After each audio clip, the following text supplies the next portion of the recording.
Have you ever wondered if your blood carries more than just your DNA, if it holds a forgotten message about who you truly are? We've been taught to see blood types as mere labels on a hospital chart, silent and sterile. But what if those two letters, A, B, or O, weren't random at all? What if they were ancient symbols, quietly encoding the deeper patterns of your psyche, waiting for the day you'd start asking the right questions? Carl Jung, the father of analytical psychology, believed that the most powerful truths are often hidden in plain sight. He taught that symbols aren't just metaphors, they're keys to the unconscious. And blood, our most primal, life-sustaining force, has long been one of the oldest and most sacred symbols across human history. Think about it. We say things like, blood is thicker than water, hot-blooded, blood of my blood, without realizing we're speaking the language of myth. Jung would say these expressions aren't coincidences, but echoes from our collective unconscious, a deep, shared reservoir of symbols that shape who we are. Now, imagine this. In Japan, a popular theory called Ketsueki Gata suggests that your blood type influences your temperament, your relationships, even your energy. While Jung never directly addressed blood types, his entire philosophy was about uncovering the hidden forces that shape our behavior. If blood has always been a metaphor for life, vitality, and legacy, could it also be a psychic fingerprint? Your blood doesn't just flow through your body. It may carry the symbolic codes of your inner world. Jung called these patterns archetypes, universal roles we all contain within us, like the hero, the caregiver, the rebel. These archetypes influence how we relate, react, and even evolve. So, what if your blood type illuminates which of these inner forces are most active in you? What if it quietly steers you toward the people you bond with most deeply or feel most drained by? Perhaps that strange instant connection you felt with someone wasn't just chemistry, but biology awakening psychology. This is where the magic begins, where modern biology meets ancient archetypes, where droplets of blood become mirrors reflecting the shape of your soul. Understanding your blood type through Jung's lens isn't just fun trivia, it's a personal initiation. It invites you to explore the natural rhythm of your strengths, your emotional sensitivities, and the unseen challenges you carry. It's not about boxing you in, it's about showing you a clearer path toward your truest self. Individuation, as Jung called it, begins when we uncover what's been hidden within us all along. Your blood may be whispering truths that your conscious mind hasn't yet heard. Are you finally ready to listen? In the pages ahead, we'll explore how each blood type aligns with Jungian archetypes, what this reveals about your personality, and how these insights can transform the way you see yourself and those around you. Prepare to view your entire life through a lens you never imagined, one that begins not in the stars, but in your veins.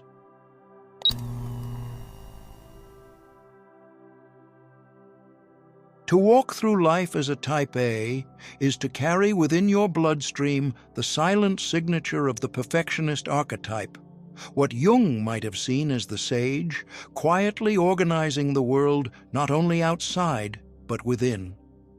If you bear this blood, you are not merely meticulous by habit, but by destiny, shaped by the deeper rhythms of archetypal order that live in the collective unconscious. Jung believed we are born into a web of inherited patterns, ancient psychic blueprints. And for the Type A soul, those patterns most often whisper the language of symmetry, structure, and control. You are the one who sees invisible threads where others see chaos, who hears dissonance where others tolerate noise, and who feels disoriented not in disorder, but in the absence of purpose. In a world obsessed with speed, your nature chooses depth. You may instinctively realign crooked frames or arrange your thoughts before speaking, not out of superficial compulsion, but as a sacred instinct toward harmony. It is the soul's longing to mirror its inner clarity onto the world. Jung would call this the individuation impulse emerging through the personality's dominant function, the meticulous inner judge that discerns truth, not for control, but for coherence. And when coherence is achieved, you don't just feel calm, you feel real. The Japanese Ketsueki Gata theory, in describing Type A personalities as responsible and earnest, unintentionally aligns with Jung's map of the perfectionist archetype. But Jung would take it one step further. He would ask why this careful nature exists at all. He would see it not as a trait, but as a calling, a soul contract to build systems that outlast emotion and beauty that outlast impulse. In this light, your careful planning and precise execution are no longer personality quirks. They are the architecture of your inner self expressing itself through form. And yet, the same structures that offer safety can become prisons. Jung warned that every dominant function casts a shadow. For you, that shadow is perfectionism that paralyzes, anxiety that festers when reality refuses to align with the blueprint. You may become so inwardly attuned to flaw that you begin to critique the self as though it were a system to be optimized rather than a soul to be loved. The same intelligence that builds may also bind you to cycles of self-doubt and emotional fatigue. Jung would call this the unconscious possession by the inferior function, the aspect of the self left underdeveloped, often emerging under stress or uncertainty. Your loyalty in relationships is not a surface-level virtue. It reflects your instinct to build slowly and deeply, choosing quality over quantity in both work and love. Once trust is earned, it is placed in a vault. You may not show your feelings freely, but your emotional depth is subterranean, quiet, vast, and enduring. This emotional reserve is not coldness. It is a contemplative warmth, a preference to respond rather than react, to reflect rather than erupt. It is the soul's way of protecting the sacred inner landscape before it opens. Professionally, your gifts often find their place where precision, foresight, and reliability are demanded. Whether you're structuring ideas, managing resources, or refining chaotic processes, others rely on you to deliver clarity. This is no coincidence. It is the natural consequence of your dominant psychological orientation toward order. You may not always be the loudest, but you are often the foundation upon which others stand. And yet, your greatest lesson may lie in surrender, to loosen the grip, to find beauty in imperfection, to laugh at the crooked picture frame and see it as a mirror of life's asymmetry. Jung believed that individuation, the journey to psychological wholeness, requires us to integrate what we fear, neglect, or suppress. For the Type A individual, this means embracing spontaneity, releasing control, and allowing messiness not as failure, but as freedom. In time, many Type A individuals report a softening. The world no longer needs to be perfect to be meaningful. Jung would see this as the emergence of balance, as the less dominant functions are welcomed into consciousness. It is not that you abandon your nature. Rather, you allow your nature to evolve. You begin to express your order not to control the world, but to serve it. You become not just the architect of systems, but the architect of healing. And this, Jung would say, is the sacred gift of your blood.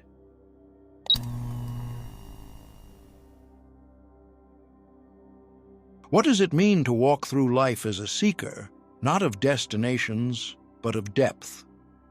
For those born with blood type B, this question is not merely rhetorical, it is archetypal. In Jungian terms, type B reflects the essence of the explorer, the rebel, and the wanderer. The soul who resists confinement and whose inner compass is calibrated not to approval, but to authenticity. Unlike the methodical precision of Type A, Type B pulses have the spontaneity of intuition and the aliveness of fluid adaptation. It is a spirit not easily domesticated. In Jung's language, one might say the Type B individual is animated by a strong extroverted sensing function coupled with intuitive guidance, forever drawn to the edges of maps and the silence beyond certainty. This archetypal restlessness is not confusion, it is evolution in motion. Type B personalities do not seek control, they seek experience. Where others might cling to rules as anchors, Type B sees structure as scaffolding, not as walls. You live by context, not commandment. You sense what is true, not because someone said so, but because your psyche responds to it like a tuning fork to its note. Jung believed that intuition, when trusted, becomes a form of inner knowing that transcends logic. For you, decisions are not just made, they are felt. They emerge from an almost musical awareness of what resonates and what doesn't. This is why Type B individuals often find conventional paths stifling. Your psyche needs to breathe, to shift, to improvise. You are not indecisive, you are expansive. Your delay in choosing is not avoidance, but reverence for the complexity of what is possible. You see what others miss because you are not focused solely on what is in front of you. You are listening inwardly, watching symbolically, sensing what has not yet formed. This is the gift of the intuitive explorer, to perceive connections before they crystallize, to walk toward meaning before it is named. And yet, Jung would remind us that every archetype carries its shadow. For the explorer, it is the danger of fleeing depth for novelty, the temptation to chase endless beginnings without anchoring into one. In relationships, this can manifest as resistance to commitment, not from lack of care, but from the fear of losing your sense of self. But individuation, Jung taught, is not the escape from all structure. It is the integration of freedom with form, spontaneity with responsibility. When the Type B individual matures, they do not lose their spark. They learn to channel it. Structure becomes a stage, not a cage. Freedom becomes sacred when chosen with consciousness. Professionally, your adaptability is not only impressive, it is vital in a world that is constantly shifting.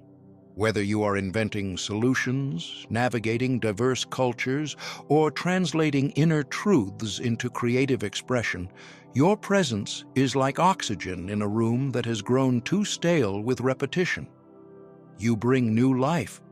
Jung would see this as the transcendent function in action, your psyche's ability to reconcile opposites and bring forth something entirely new. You may also notice your unique relationship with time. You are not obsessed with past achievements or future fears. You are present, immersed, alive in the now. This attunement to the moment, to the unfolding mystery of life, is not laziness, it is sacred attunement. You trust in the rhythm of becoming, not the pressure of arriving. And yet, to grow fully into yourself, Jung would urge you to embrace the unfamiliar virtue of consistency, not as a limitation, but as a devotion. A steady path does not betray your soul, it supports its flowering. Ultimately, your blood type is not a box. It is a whisper, a pattern, a clue. It points not to your fate, but to the gifts you're most naturally able to offer the world. And what a gift you are! To explore without needing to conquer, to question without needing to judge, to create from the in-between. Jung would say that your task is to honor your nature while integrating its counterbalance, to allow your independence to mature into interdependence, to become whole, not by becoming someone else, but by becoming fully yourself.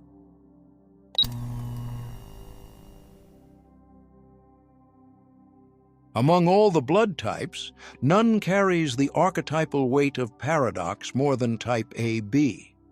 If you happen to fall into this rare category, less than 4% of the global population, then you are, quite literally, a walking union of opposites. In Jungian terms, you represent what alchemists once called the conjunctio oppositorum, the sacred marriage of contrasts. Yours is not a simple existence of clear lines and defined traits. Rather, your inner world reflects the complexity of the cosmos itself. Layered, multifaceted, sometimes contradictory, but always holding the potential for profound integration. From a biological lens, type AB is fascinating in that it contains both A and B antigens, an inner harmony of what are otherwise opposing systems. But what is biology if not a physical manifestation of psyche? Jung would view your blood not merely as fluid, but as a metaphor for your inner life. In your very veins, duality exists not as conflict, but as possibility. Do you find yourself able to understand people from wildly different walks of life? Do you sometimes feel like you are many people in one body, shifting subtly depending on who stands before you? This is not fragmentation. This is the symbolic strength of the mediator archetype within you, the one who holds the tension between opposites without collapsing into either. In cultures like Japan, the AB personality is seen as enigmatic, intelligent, and unpredictable. Jung would see this not as an inconsistency, but as a rich individuation process in motion. Your psyche holds within it a rare ability to traverse perspectives, to perceive beyond polarity, and to live in the in-between spaces most others find too unstable to inhabit. This ability, what Jung might call an advanced perceiving function, allows you to grasp the truth within contradictions. You see that light needs shadow to exist, that wholeness is not perfection but the embrace of imperfection. Your creative mind, often non-linear, intuitive, and associative, could be seen as the playground of active imagination, one of Jung's most revered tools for healing and insight. Where others walk in straight lines, you spiral inward and outward, connecting ideas and emotions that are usually kept apart. In this gift, too, lies a challenge. The risk of staying forever in potential, circling infinite options without settling into a singular choice. Jung would call this the shadow of your intuitive complexity, the part of you that must learn when to close the loop and act. In relationships, your depth of empathy is both a blessing and a burden. You may intuit what others feel before they can name it themselves, embodying what Jung described as the developed feeling function. You don't just hear pain, you absorb it. And sometimes this psychic sponge leaves you uncertain where others end and you begin. To navigate this, Jung would urge you to develop boundaries not as walls, but as conscious membranes, flexible yet defined, allowing connection without fusion. Socially, you might feel at home in many worlds, yet not fully rooted in any. This liminality, while sometimes disorienting, is your power. You are the bridge, the interpreter, the one who brings wholeness through dialogue. Whether in diplomacy, the arts, counseling, or cultural translation, your natural synthesis of diverse energies makes you a healer of divisions. Yet within this role lies another shadow, the risk of blending so much that your core becomes elusive, even to yourself. Jung would say that your journey is not simply to embody opposites, but to find the self that holds them both. At times, life may demand of you what it rarely asks of others, to make clear decisions despite inner complexity, to choose even when every option has merit. This is not a betrayal of your nature, it is its refinement. As you grow, your less dominant functions emerge, offering you strength in clarity, decisiveness, and the ability to trust your own internal compass. In a world obsessed with binaries, Your gift is nuance. Your existence challenges the need for simple labels. Jung would celebrate your rare capacity to hold paradox without rushing to resolve it. The truth is that you are not here to conform to categories, but to reveal the wholeness that lies beyond them.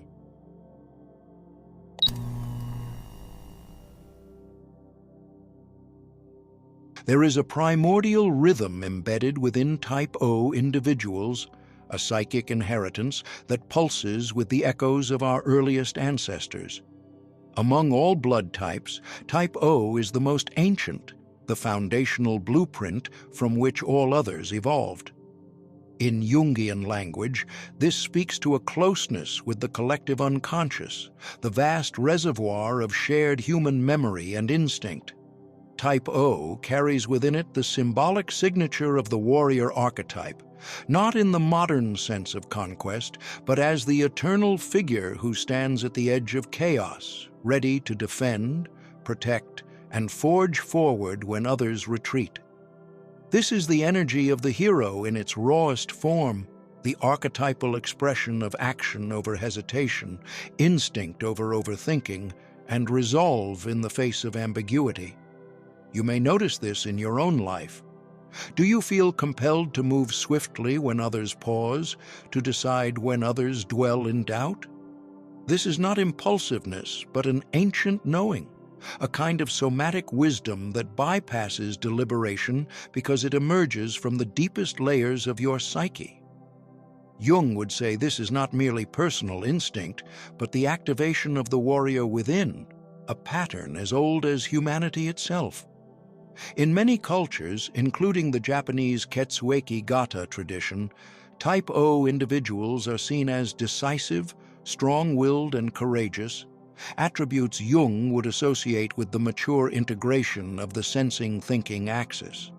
This ability to engage reality directly, to assess danger or opportunity, and respond with clarity, is not merely biological, it is archetypal. You likely feel a kind of gravitational pull toward leadership, not because you seek power, but because others instinctively turn to you in crisis. Your decisiveness brings safety. Your endurance inspires movement. Jung would say you are expressing the archetypal protector, the one who shields the vulnerable not out of ego, but out of an unconscious sense of responsibility. Your grounded nature, your ability to trust the body's signals and act, reflects what Jung considered essential for psychological wholeness: the reunion of mind and body, thought and instinct. But even the noblest archetypes carry a shadow. The very decisiveness that makes you effective can also harden into stubbornness. The same fire that fuels your courage can, when unacknowledged, flare into unproductive anger. Jung warned that when we identify too strongly with an archetype, we risk becoming possessed by it. For the Type O individual, the path to individuation, the journey toward becoming a whole and conscious self, requires not just action, but reflection. It means learning to recognize when the warrior must put down the sword and listen. In modern life, your gifts are deeply needed. You likely thrive in environments that demand fast thinking and clear action, crisis response, leadership, entrepreneurship, and physical disciplines. But Jung would urge you not to let your strengths become your prison. Can you pause when your instinct says go? Can you sit with uncertainty when every cell urges resolution? These are not weaknesses. They are the hidden doorways to your growth. To individuate fully, to become not just a warrior but a wise soul, the Type O individual must explore what lies beneath their armor. Behind the drive to act is often a deep need to protect something sacred. Behind the strength is often a wound, and it is in confronting this hidden emotional terrain that your power becomes not just effective but transformational. Jung believed that healing emerges when we integrate the opposites within us, when the warrior meets the mystic, when instinct meets awareness, when blood meets soul. Your blood does not define your destiny, but it whispers to you the stories written in your bones. And if you listen closely, you may hear the call not just to fight, but to awaken.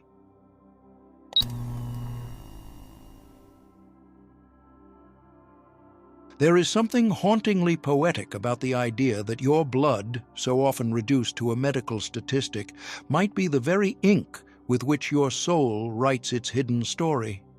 What if, buried deep within each crimson droplet, lies not just biological information, but ancient archetypal memory, patterns so old they precede language, passed down silently through generations? Jung taught us that what we dismiss as mundane often conceals the most sacred truths.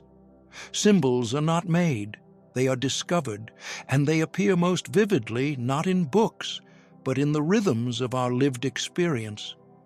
The body does not lie, and in the quiet pulse of your veins a mysterious intelligence flows, one that knows more about your destiny than your conscious mind ever could. Have you ever felt drawn to certain roles, instincts, or even people without being able to explain why? Have you noticed patterns that follow you as if something unseen was directing your choices behind the curtain of logic? These are not coincidences, these are callings. The blood, as Jung would suggest, may serve as a symbolic bridge between biology and psyche, between what is inherited and what is possible. It does not tell you what you are, but it may whisper what you are here to remember. In the ancient traditions of many cultures, blood was seen not only as a life force, but as soul memory. Not fate, but frequency. Not prophecy, but potential. So, when you begin to sense a deep familiarity with a certain emotional landscape, be it the calm of solitude, the fire of rebellion, the hunger for truth, or the yearning to protect others, pause. There may be a rhythm within you that predates your name, a temperament that flows not from random personality, but from the collective unconscious, carried through your bloodline like a sacred thread. Jung called this the process of individuation, the journey of becoming whole, not by rejecting what is inherited, but by integrating it consciously. Your blood type, when seen through this symbolic lens, becomes not a label, but a portal, a mirror that reflects how your inner archetypes may choose to express themselves in the world. To know yourself, Jung said, is to walk willingly into the unknown terrain of the soul. And what better compass than the very substance that sustains your life? Your blood is not the source of your identity, but it may act as a messenger of deeper truths. Each type, with its unique energetic signature, may suggest a psychic orientation, a temperament of the soul. Some blood types gravitate toward harmony and order, others toward intuition and independence. Some carry the warrior's spirit, others the sage's eye. These are not definitions, but clues that, when decoded, might lead you back to the version of yourself you've long forgotten but never truly lost. The great illusion is that we are blank slates, that personality emerges from nothing but circumstance. But Jung revealed that our behaviors are shaped not only by what we experience, but by what lies beneath, what he called the archetypes, the inherited patterns of the collective unconscious. And just like a symphony arises not from one note, but the interplay of many, your soul's expression arises from the dance between your essence and your ancestral memory. Perhaps your blood carries the key to unlocking that deeper song. So the next time you sense yourself behaving in a way you cannot explain, or feel drawn to people with a magnetic, almost inexplicable pull, do not dismiss it. Instead, become curious. Ask yourself, what is this moment trying to awaken in me? What hidden memory is stirring beneath the surface? Your blood may not hold all the answers, but it holds the questions that matter most. The ones that lead to the truth of who you are becoming. In the end, you are not defined by your blood type. But if you listen, truly listen, you may discover that something eternal has been trying to reach you through it, not to confine you, but to invite you, not to explain you, but to awaken you. There is a wisdom older than thought itself pulsing through your veins. Will you have the courage to follow it? Will you answer the quiet invitation your soul has placed within your body? That is the call of the blood, and it does not speak to the mind, it speaks to the self. If this touched something sacred inside you, don't let it fade into silence. Like this video, subscribe, and turn on notifications. Your presence here is not just support, it's resonance. And if you feel moved to give back, your donation becomes a quiet but powerful gesture that helps keep this light alive for others still walking in the dark.